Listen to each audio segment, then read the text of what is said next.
Most brain games are a lie. Apps promise that playing their colorful puzzles for 10 minutes a day will turn you into a genius. But neuroscientists have found that those games usually just make you good at one thing, playing that specific game. The gains rarely transfer to real-life focus, problem-solving, or intelligence.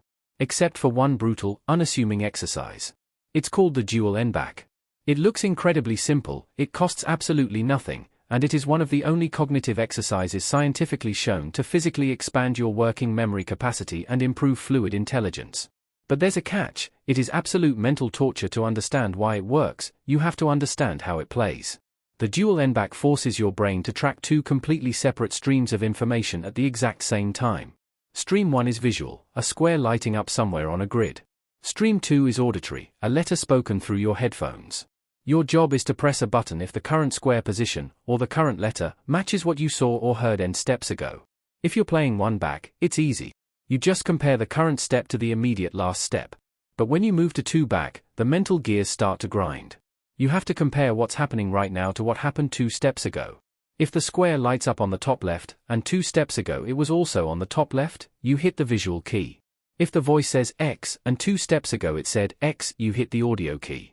If they both match, you hit both.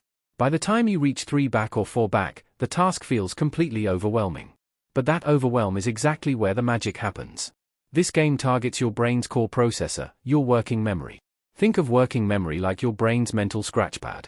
It holds information temporarily so you can manipulate it, solve a problem, and then discard it. The dual N-back forces your brain into a state called constant updating and interference control. Every single second, a new piece of data enters your mind. You have to instantly drop the oldest item from your memory loop, shift the remaining items back by exactly 1 slot, and encode the brand new item, all without letting the old, discarded data confuse you. It is the cognitive equivalent of doing heavy squats for your prefrontal cortex. So, why put yourself through this? In landmark studies, researchers found that consistent dual N-back training didn't just make people better at the game. It actually transferred over to fluid intelligence, which is your ability to reason, adapt, and solve entirely novel problems without relying on past knowledge. When you expand your working memory capacity, you can hold more complex ideas in your head simultaneously.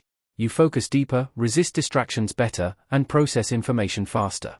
But to get these benefits, you have to train the right way. The scientific protocol is specific: 20 minutes a day, 4 to 5 days a week, for at least 20 days. You want to aim for roughly an 80% accuracy rate. If you decide to try this, remember the golden rule of cognitive training: cheating defeats the purpose. Your brain will naturally try to find shortcuts.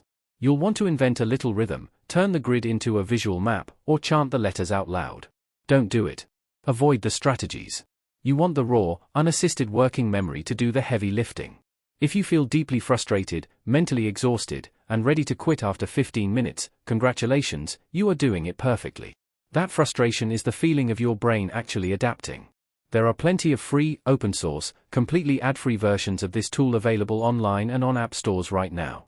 Give it 20 minutes a day for a month, push through the mental sweat, and see how much sharper your mind feels on the other side. Thanks for watching, and happy training.